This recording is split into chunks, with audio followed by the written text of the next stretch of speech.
चलिए जानते हैं देश दुनिया के सिलेक्टेड काम की बहुत ही महत्वपूर्ण 60 भरी खबरों को। लेकिन दोस्तों वीडियो को आगे बढ़ने से पहले अगर आप लोगों ने हमारे चैनल को अब तक सब्सक्राइब नहीं किया तो सब्सक्राइब कर लीजिए।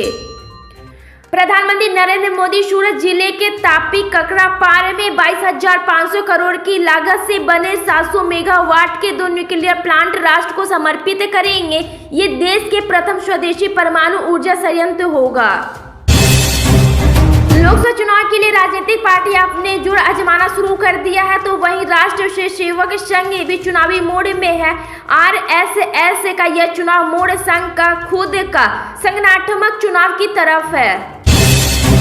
लोकसभा चुनाव 2024 में अब कुछ ही समय बचा हुआ है। ऐसे में तमाम सियासी पार्टियां लोकसभा चुनाव की तैयारी में जुट चुकी है। इसी बीच राष्ट्रवादी कांग्रेस पार्टी के अध्यक्ष सुनील तटकरे ने कहा है कि सत्तारूढ़ महायुक्त गठबंधन आगामी चुनावों में राज्य के 48 लोकसभा सीटों में से 45 से अधिक सीटें जीतने का प्रयास करेगा। कर्नाटक में कांग्रेस सरकार मंदिरों के टैक्स वसूली की तैयारी कर रही है। इसे लेकर राज्य की विधानसभा में पेश बिल भी पास हो गया है। प्रधानमंत्री नरेंद्र मोदी हजारों करोड़ के विकास प्रकल्पों की सौगात देने गुरुवार को गुजरात दौरे पर रहेंगे। वो 5 कार्यक्रम में शामिल होंगे, जनसभा को भी संबोधित करेंगे। आम आदमी पार्टी के वरिष्ठ नेता दिल्ली के पूर्व उप मुख्यमंत्री मनीष सिसोदिया कथित शराब घोटाले मामले में जेल में बंद है। जाती हुई सर्दी और बारिश का असर देश की राजधानी समेत उत्तर प्रदेश के राज्यों में देखने को मिल रहा है। पश्चिम विक्षोभ के सक्रिय होने की वजह से राजधानी दिल्ली, मध्य प्रदेश, उत्तर प्रदेश से लेकर बिहार और पश्चिम बंगाल जैसे राज्यों में बारिश की भविष्यवाणी की गई है।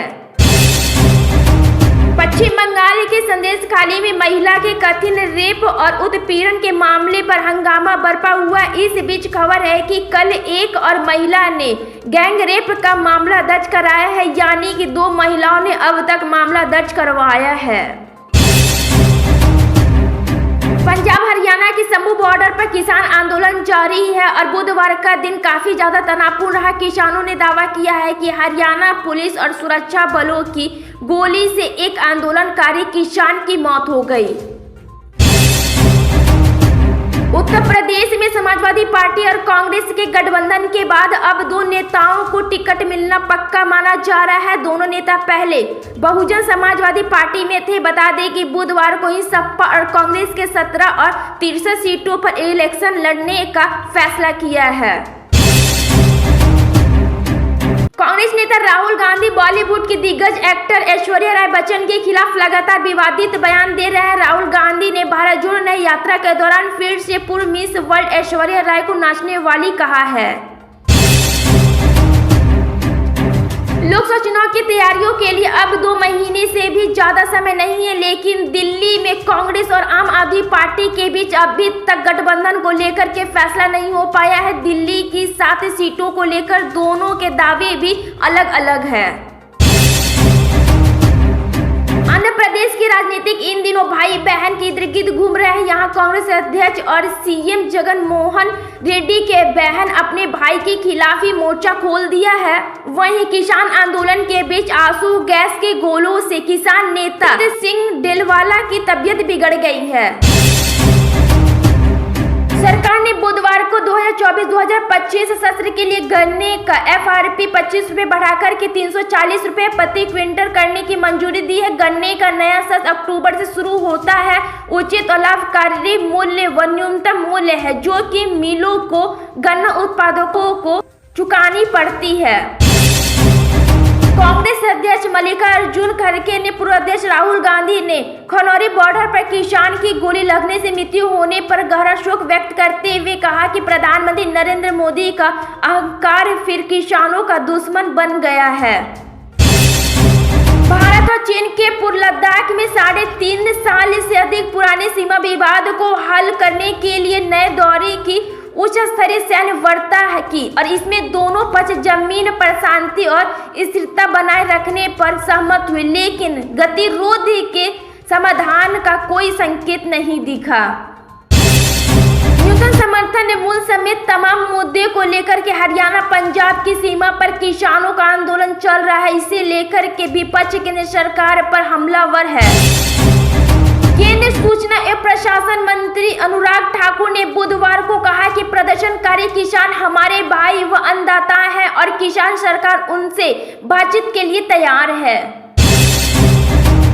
मध्य प्रदेश के पूर्व सीएम कमलनाथ और सांसद नकुल नाथ के बीजेपी में जाने की अटकलों पर विराम लगाने के बाद मध्य प्रदेश में कांग्रेस को बड़ा झटका लगा है।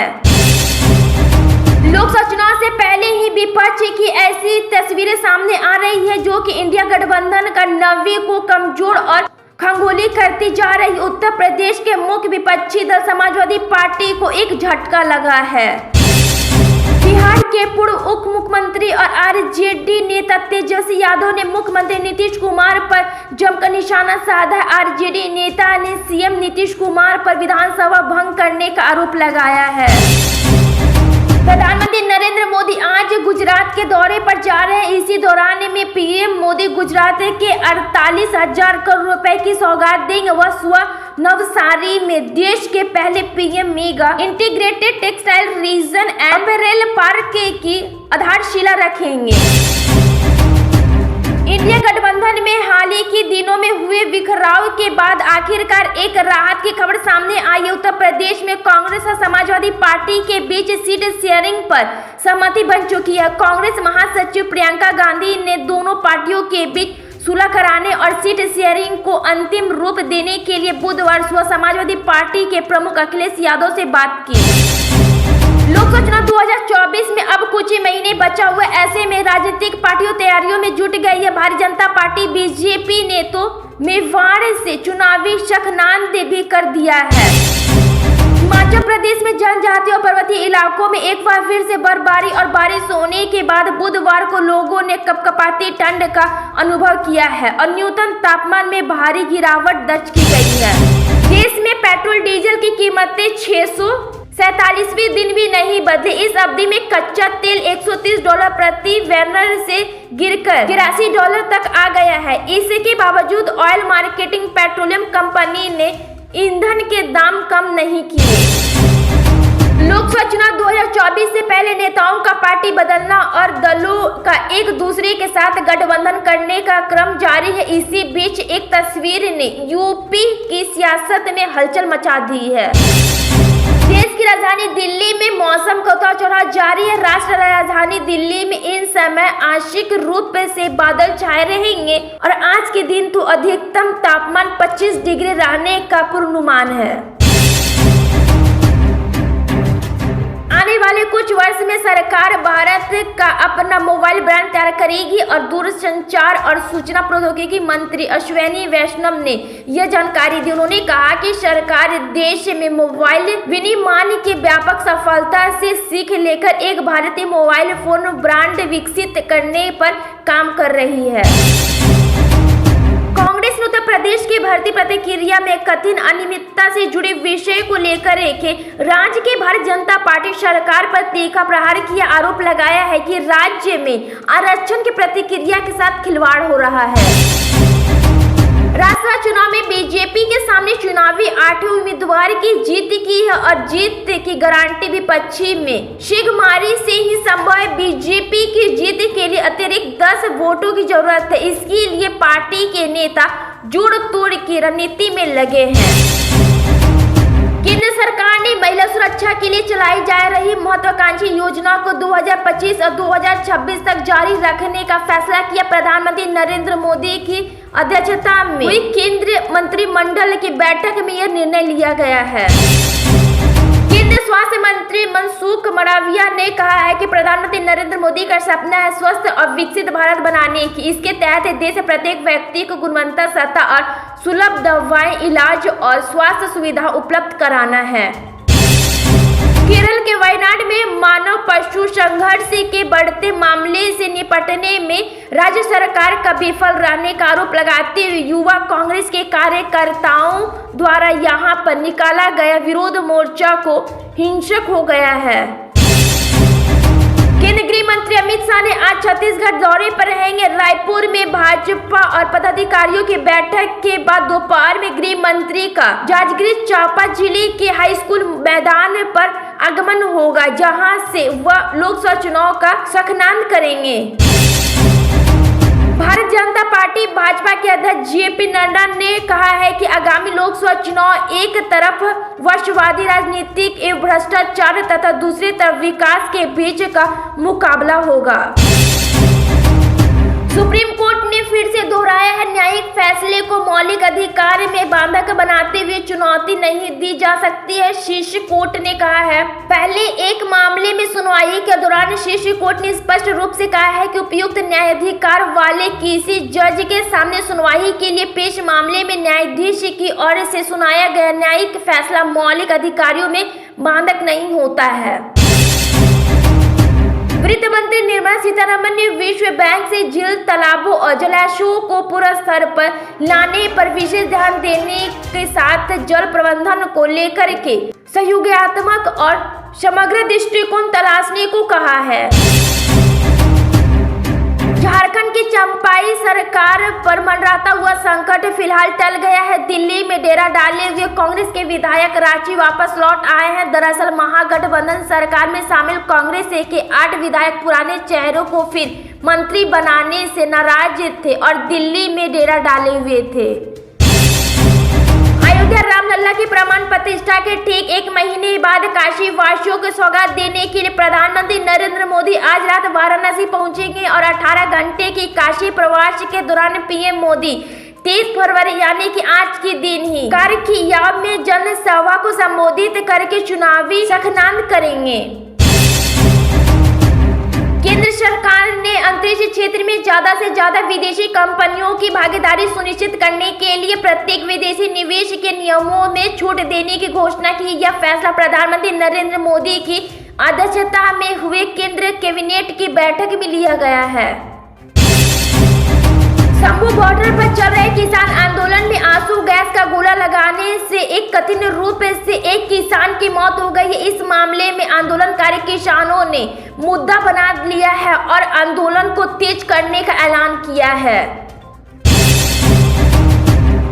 कांग्रेस के वरिष्ठ नेता एवं सांसद राहुल गांधी ने कहा है कि हिंदुस्तान के विकास के लिए जनजाति जनगणना क्रांतिकारी कदम साबित होगा और पार्टी की भारत जोड़ो न्याय यात्रा 39वें दिन बुधवार के श्री गांधी ने उन्नाव और कानपुर का भ्रमण किया।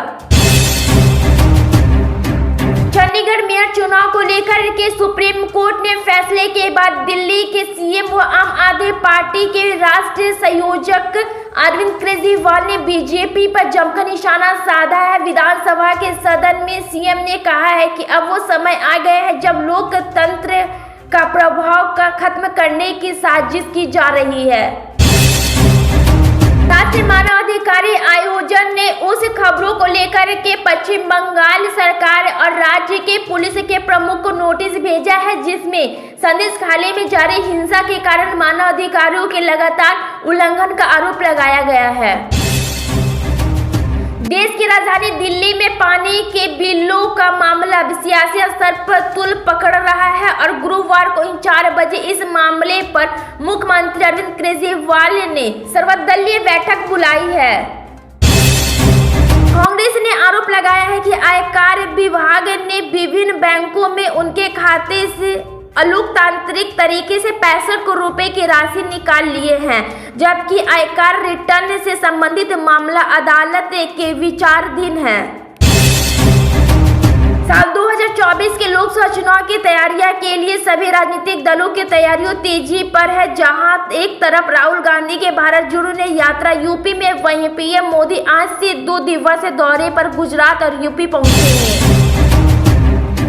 झारखंड में विधानसभा का बजट सत्र 30 फरवरी से शुरू होगा, यानी कि आज से ही शुरू होगा और 22 मार्च तक चलेगा। इसको लेकर के गर्मागर्मी के विपक्ष की ओर से सरकार को घेरने की रणनीति बन रही है। तो वही झारखंड के पूर्व मुख्यमंत्री हेमंत सोरेन को विधानसभा के बजट सत्र में हिस्सा ले पाए या नहीं, इसको लेकर के संशय बरकरार है। उत्तर प्रदेश के काशी मकसद और खींचातान के बाद आखिरकार सपा और कांग्रेस के बीच सीट शेयरिंग को लेकर के सहमति बन गई है।